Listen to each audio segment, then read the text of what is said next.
tadi ada permasalahan, ada terobosan. Ada terobosan bahwa ASN di daerah yang memiliki kinerja bagus dapat mengembangkan karirnya di tingkat pusat.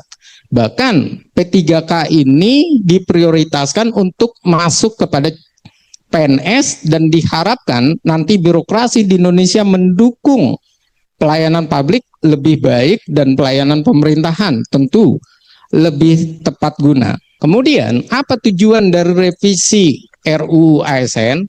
Revisi ini secara eksplisit berusaha menghapus stigma tersebut.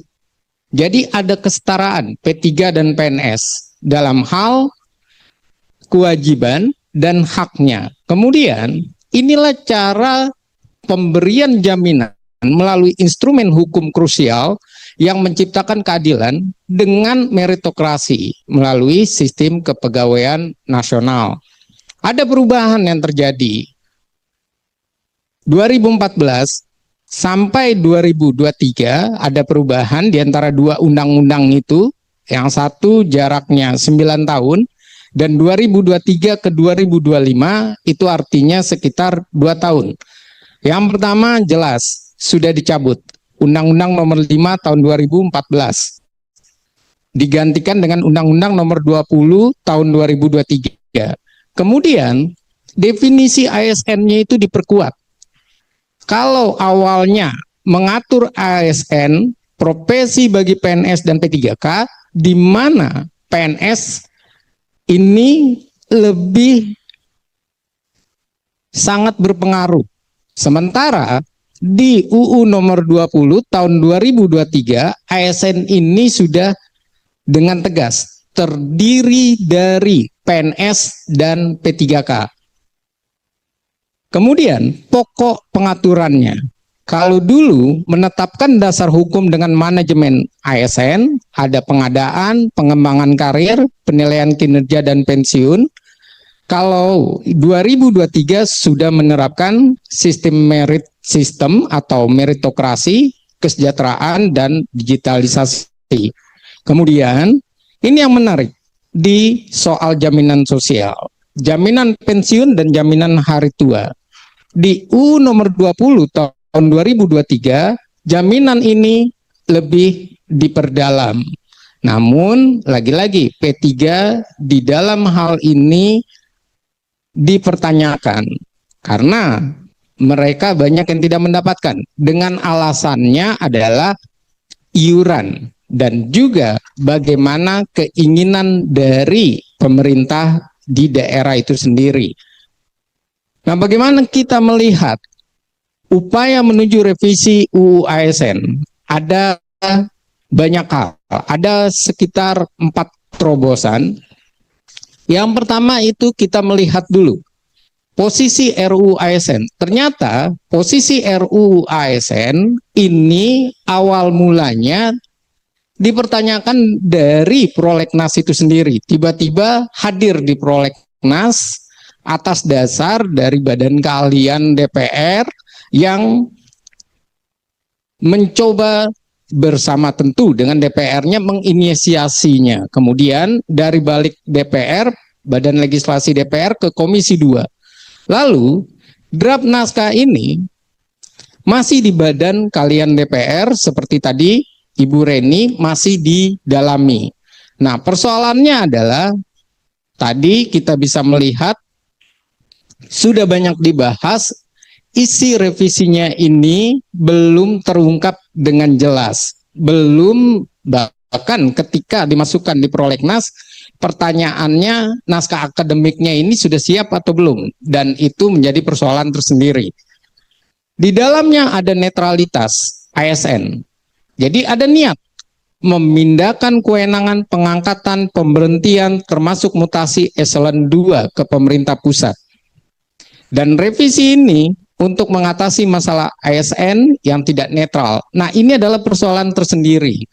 Persoalannya ini juga disampaikan oleh Wakil Ketua Komisi 2. Ada argumentasi bahwa terjadi politisasi. Politisasi ini terjadi di pilkada.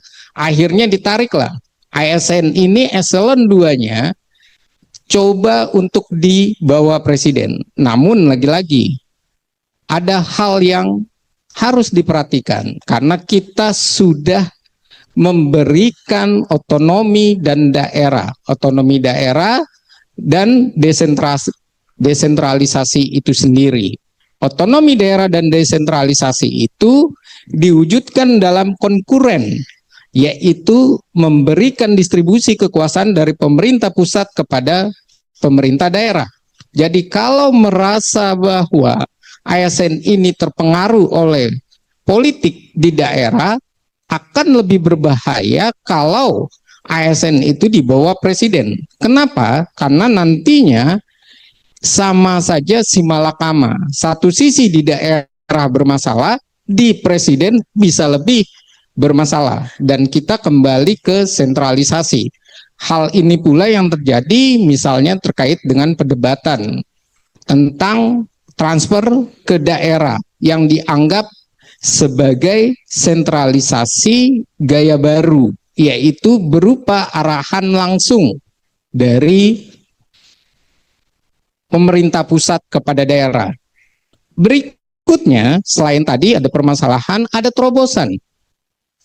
Ada terobosan bahwa ASN di daerah yang memiliki kinerja bagus dapat mengembangkan karirnya di tingkat pusat. Bahkan P3K ini diprioritaskan untuk masuk kepada PNS dan diharapkan nanti birokrasi di Indonesia mendukung pelayanan publik lebih baik dan pelayanan pemerintahan tentu lebih tepat guna. Berikutnya adalah permasalahannya tadi, ketika meritokrasi ini coba dijalankan adalah kewenangan kepada presiden mengangkat, memindahkan, dan menghentikan pejabat tinggi hingga daerah adalah selain sentralisasi, nantinya akan ada kekisruhan antara pemerintah daerahnya dengan ASN-nya itu sendiri.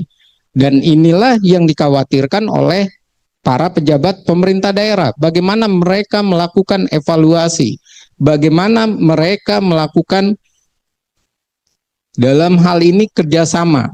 Dan ini adalah hal yang terpenting. Terobosan kedua yang menarik adalah sistem administrasi kepegawaian akan diarahkan menuju kesetaraan struktural, dialih statuskan, diatur secara bertahap, mempertimbangkan masa kerja, kompetensi, dan kebutuhan formasi nasional. Ini artinya niat untuk P3K menjadi PNS bisa diharapkan. Namun nanti di terakhir saya ingin sampaikan mengapa bisa diharapkan, tapi ada namunnya. Terobosan ketiga, revisi UU ASN akan mengatur P3 memiliki akses penuh dengan program pensiun, tunjangan berbasis kinerja, rotasi jabatan struktural jika memenuhi asas keadilan. Terobosan keempat, harmonisasi secara keseluruhan antara Kemenq, kemudian Kemendikbudristek atau sekarang sudah dipecah menjadi dua, kemudian Kemendagri. Revisi UU ASN ini untuk mengangkat persoalan yang selama ini menjadi polemik di masyarakat, yaitu tentang para P3K di dunia pendidikan dan kesehatan. Permasalahannya adalah ini permasalahan seperti disampaikan oleh Bu Reni. Apakah pemerintah sudah memastikan punya database ASN? Karena ini terkait dengan sistem anggaran. Jangan-jangan persoalan ASN nanti sulit pemerintah untuk menjalankannya karena database-nya tidak berjalan. Yang kedua, penerapan efisiensi anggaran bagaimana? Dan persoalan-persoalan ini menjadi catatan tersendiri. Namun sekali lagi tadi saya katakan ada namun. Nah, namun ini yang menjadi persoalan paling penting. Ini niat waktu eranya Azwaranas, Kemenpan RB. Bagaimana dengan era sekarang? Belum ketahuan pemerintah membawanya kemana alurnya. Bahkan pemerintah masih menunggu karena dianggap ini adalah inisiatif dari DPR. Jadi bagaimana dengan kondisinya? Saya melihat ada positifnya, ada kepastian karir P3K, ada birokrasi lebih efisien, ada mengurangi ketidakpastian. Sisi yang lain, kita perlu melakukan berbagai hal. Pertama, mendorong percepatan pengesahan RUU ini secara tepat waktu, melibatkan masyarakat, adil, transparan, dan mengurangi hak-hak yang telah dijanjikan. Artinya jangan sampai persoalan ini akhirnya menjadi PHP, pemberian harapan palsu kembali kepada P3K. Dan berikutnya, bagaimana kita mengawasi proses seleksi supaya benar-benar menjadi sifatnya adalah meritokrasi. Jangan sampai ada tadi diskriminasi, nepotisme, dan persoalan yang terbesar adalah kalau seandainya perdebatannya adalah menarik posisi dari ASN di bawah presiden, maka solusinya adalah perubahan UU pemerintah daerah. Tanpa perubahan UU pemerintah daerah, maka yang terjadi adalah penafsiran yang secara implementasi ini tidak sesuai dengan aturan desentralisasi, aturan otonomi daerah. Jadi ini yang perlu menjadi pembelajaran ataupun masukan bagaimana badan kalian DPR maupun Balek atau Komisi 2 mempelajari keinginan tersebut. Terima kasih. Baik, kita